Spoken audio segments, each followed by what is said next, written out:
یسوع مسیح کہ اگر ہم اپنی روٹین دیکھیں تو اس میں بھی وہ سب کی سلامتی مانگتا تھا. تو سلامتی جو ہے ہر جگہ پر ضروری ہے، لیکن آج کا عنوان جو ہے ہمارے لیے خدا کے کلام میں سے، میں ایک بار پھر شکر گزار ہوں، لیکن چونکہ ٹائم محدود ہے اس لیے ہم فوری طور پر کلام کی طرف رجوع کریں گے کہ خداوند آج ہم سے کیا کہنا چاہتا ہے، اور ہم اس کے کلام پر آمین کہیں گے. آئیے آج کا جو عنوان ہے جو خداوند سے میں نے مانگا، جب پاس صاحب نے بتایا اور میں نے خدا سے مانگا، تو جب میں نے دعا کی تو یہ لفظ جو ہے میرے سامنے آیا، اور سب سے پہلے ہم روح القدس کے لیے زوردار تالیاں بجائیں. خدا کا روح یہاں پر موجود ہے، اور جب بھائی دعا کر رہے تھے اور انہوں نے اسی عنوان کے لیے دعا کی کہ سب سے بڑی نعمت جو ہے انسان کے لیے وہ ہے آزادی، اور اس سے بھی بڑی نعمت یہ ہے کہ جو آزادی دیتا ہے یعنی یسوع مسیح کا نام. سو میں خدا کے پاک کا بڑی گہرائی سے میں نے دل سے شکریہ ادا کیا کہ وہی کلام جو بخشا تھا اس کی کنفرمیشن جو ہے یہاں پر ہوئی. خدا ان کی شکر گزاری ہے.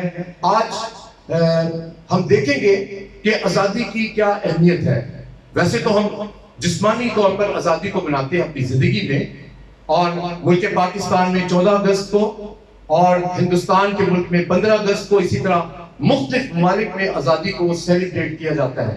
امریکہ کے اندر بھی، دنیا کے ہر ملک میں جب اس کو آزادی ملتی ہے تو اس دن کو سیلیبریٹ کیا جاتا ہے. سو آج ہم جسمانی نہیں بلکہ روحانی آزادی کے متعلق سیکھنے کی کوشش کریں گے کہ روحانی آزادی کی ہماری زندگی میں کیا اہمیت ہے. تو عزیزو، روحانی آزادی جو ہے وہ جسمانی آزادی سے اس کی اہمیت ہے وہ کہیں زیادہ ہے. ہم دیکھیں گے خدا کے کلام میں سے بغیر وقت ضائع کیے کہ کون ہمیں آزاد کرتا ہے. یوحنا کی انجیل اس کا 8واں باب اور اس کی 26ویں آیت.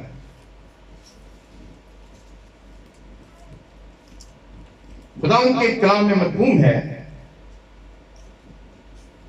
پس اگر بیٹا تمہیں آزاد کرے گا تو تم واقعی آزاد ہوگے. ہاللیلویہ. سو آزادی دینے والے کا نام یسوع ہے، اور یسوع مسیح کے نام کے بغیر نہ ہمیں آزادی مل سکتی ہے، نہ ہمیں برکت مل سکتی ہے، نہ ہمیں حقیقت میں شفا مل سکتی ہے، کیونکہ یسوع کے متعلق ہی کہا گیا ہے بس اگر بیٹا تمہیں آزاد کرے گا تو تم واقعی آزاد ہوگے. یہاں پر واقعی کا لفظ استعمال کیا گیا ہے. آزاد تو بہت لوگ ہیں، اور اگر ہم کسی سے پوچھیں کہ آپ آزاد ہیں اور وہ کسی آزاد ملک میں رہتا ہے تو وہ اپنے آپ کو کہے گا کہ میں آزاد ہوں. لیکن کلام اس کی تصدیق نہیں کرتا، کیونکہ کلام میں لکھا ہے کہ جو گناہ کرتا ہے وہ گناہ کا غلام ہے. اور یہیں پر اس حوالے کو ہم اور زیادہ تفصیل کے ساتھ دیکھیں گے اور اس کی 31ویں آیت سے دیکھیں گے تاکہ اس کا سیاق و سباق تک ہم پہنچ سکیں.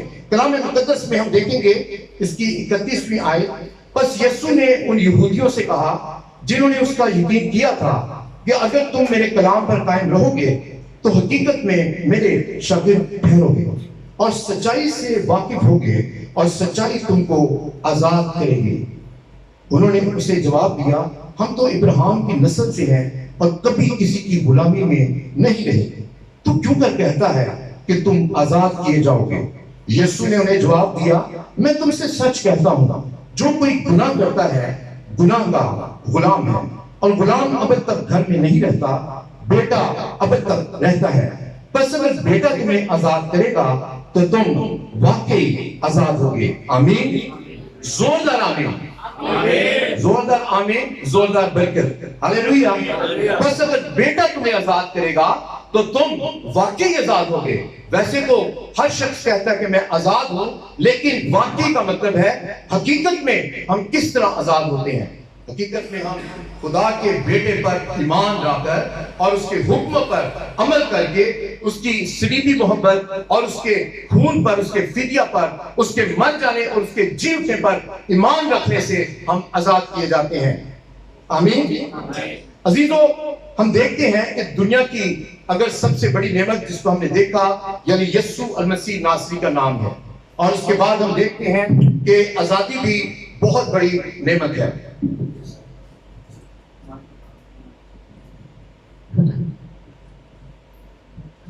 آزادی بھی بہت بڑی نعمت ہے، اور آپ نے شاید کسی جیل کا دورہ نہیں کیا، اور میری بڑی خواہش تھی، پاکستان میں ایک منسٹری ہے، جیل منسٹری چل رہی ہے، اور اقبال صاحب اس کو چلا رہے ہیں، وہ دنیا کے مختلف حصوں میں ان کی خدمت ہی جیل کے اندر ہے، اور میں قید میں تھا، تم نے میری خبر نہ لی۔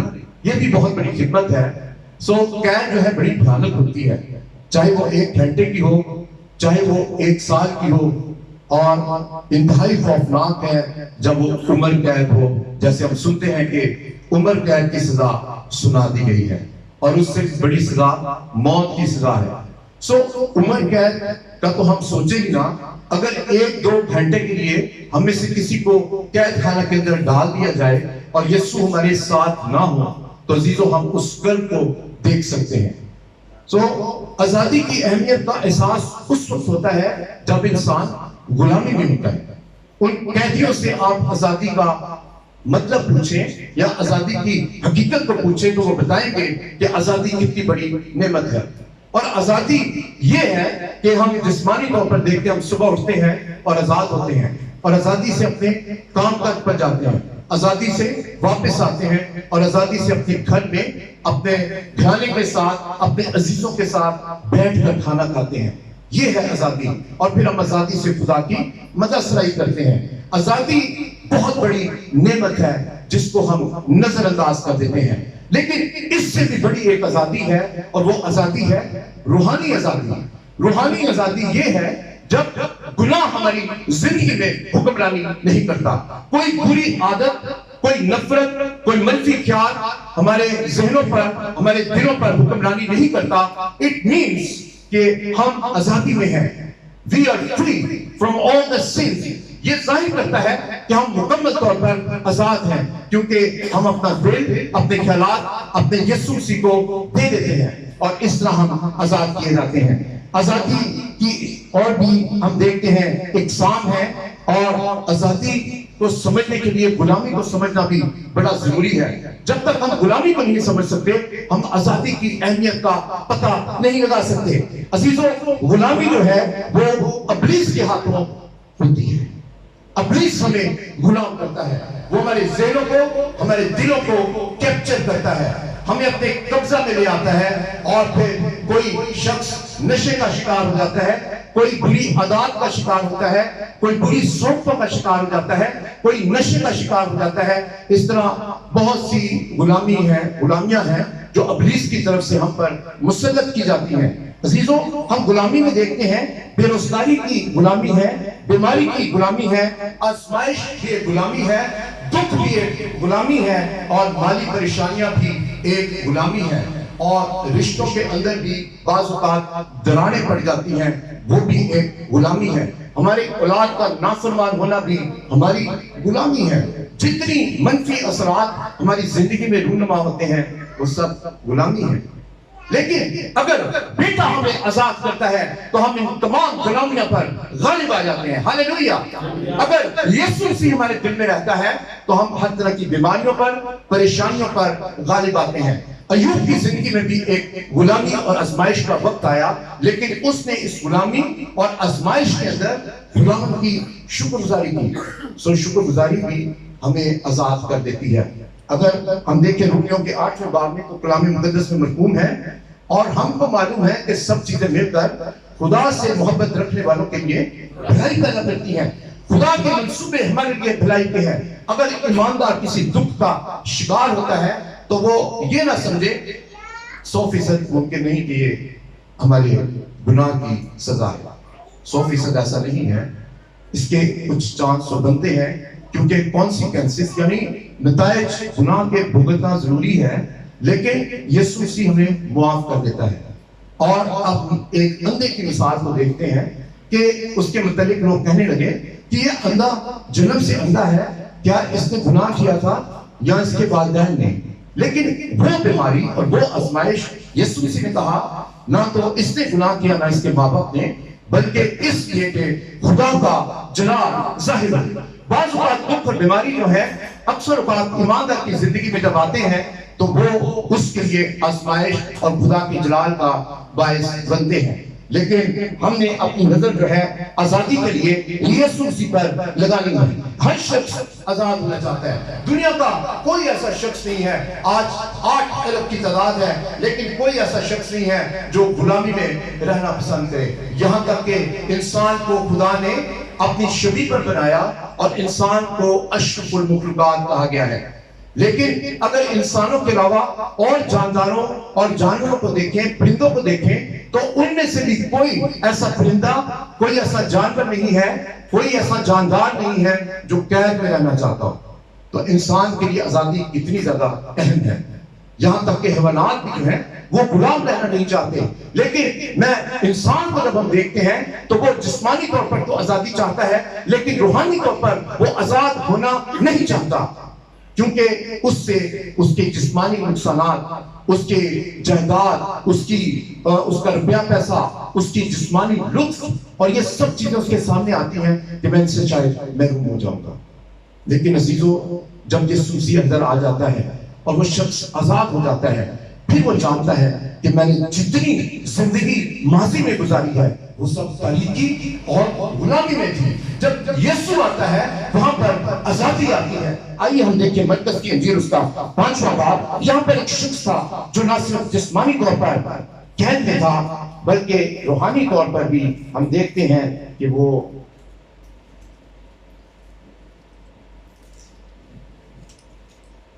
روحانی طور پر بھی وہ قید میں تھا۔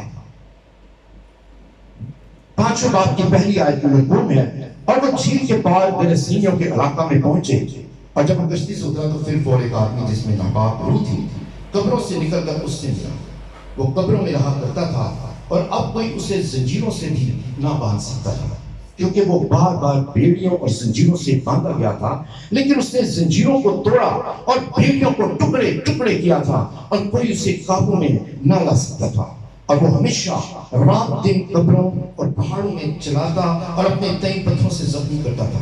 وہ یسوع کو دیکھ کر دوڑا اور اسے سجدہ کیا اور بڑی آواز سے چلا کر کہا، اے یسوع، حق خدا تعالیٰ کے فرزند، مجھے تجھ سے کیا کام؟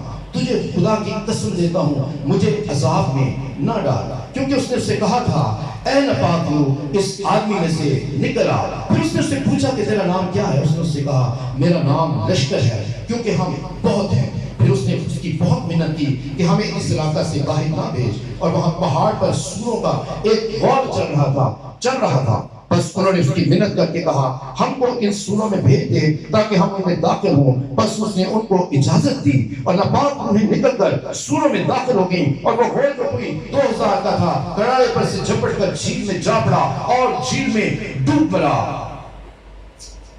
اور ان کے چلانے والوں نے بھاگ کر شہر و دیہات میں خبر پہنچائی۔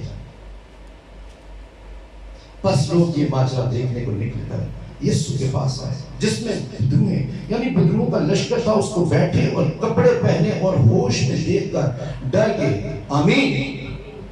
بس اگر بیٹا تمہیں آزاد کرے گا تو تم واقعی آزاد ہوں گے۔ یہ شخص عزیزو نہ صرف جسمانی طور پر قید میں تھا اور بیڑیوں سے باندھا جاتا تھا تاکہ دوسروں کو زخمی نہ کرے، دوسروں کو تکلیف میں نہ ڈالے، اور ایک اور بھی بات میں وہ غلام تھا، وہ روحانی طور پر بھی غلام تھا، اور لشکر ابلیس کا لشکر جو قریب 2000 کے قریب تھا اس کے اندر تھا۔ لیکن جب یسوع آیا اور ابلیس یسوع مسیح کو جانتا تھا کہ یہی وہ شخص ہے جو ہمیں نکال سکتا ہے، یہی وہ شخصیت ہے جو ہمارا بھی خالق ہے۔ سو عزیزو، یسوع مسیح نے اور اس کو دیکھتے ہی حکم دیا کہ وہ لشکر اس میں سے نکل جائے۔